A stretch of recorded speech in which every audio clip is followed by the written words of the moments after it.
Hello friends, అందరికీ hi, నమస్తే. అక్కడ కనిపిస్తున్నటువంటిది ఖమ్మం జిల్లాలో ఉన్నటువంటి భద్రాచల రాముల వారి టెంపుల్, సీతారాముల వారి టెంపుల్.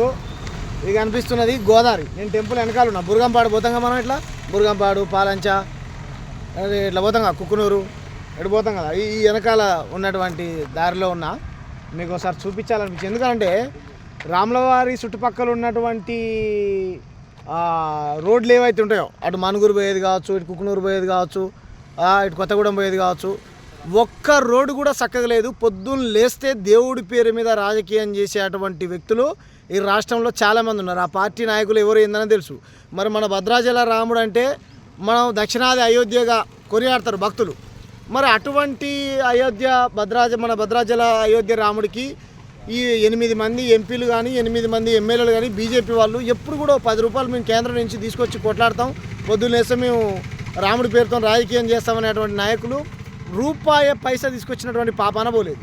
కాబట్టి చూడండి, అది కాకుండా గోదావరిలో ఉన్నటువంటి ఇసుకను మొత్తం ఈ ఇసుక మాఫియా గురించి చెప్పాల్సినటువంటి పనే లేదనుకో. రాష్ట్రంలో గోదావరి ఇసుకే కాదు, చెర్లు ఉన్నటువంటి ఇసుకను కూడా మాయం చేస్తూనే ఉన్నారు.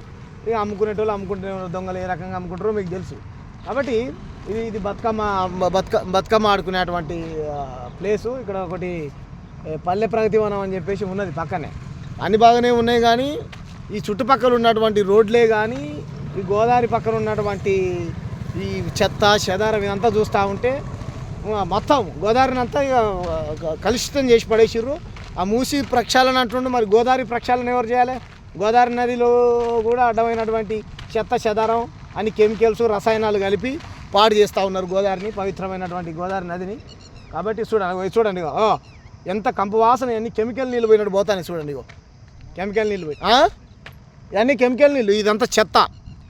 ఈడు కనిపించేది మొత్తం చెత్త చెదారం, సీసాలు దాగి పడేసుడు.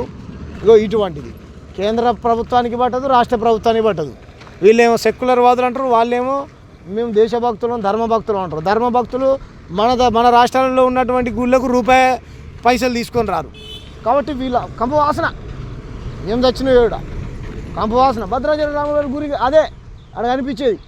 నేను 10 పాస్ అయితే మా అయ్య తీసుకొచ్చి గుండు కొట్టిస్తాను. అండి, ఈ గోదావరి నది, భద్రాచల టెంపుల్. ఇంతకుముందు నేను వీడియోలో చెప్పినా, మళ్ళీ చూపిస్తా.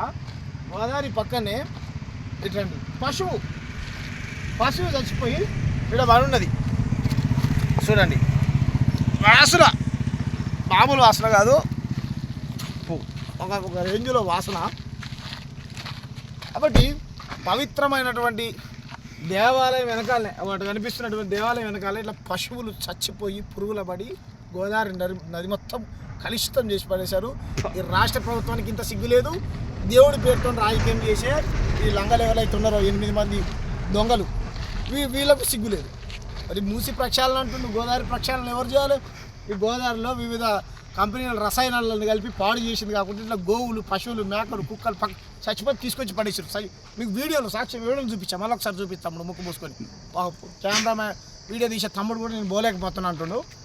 ఈ రకంగా ఈ దొంగలు మాట్లాడు, నాకు ఊపిరి ఆడతలే.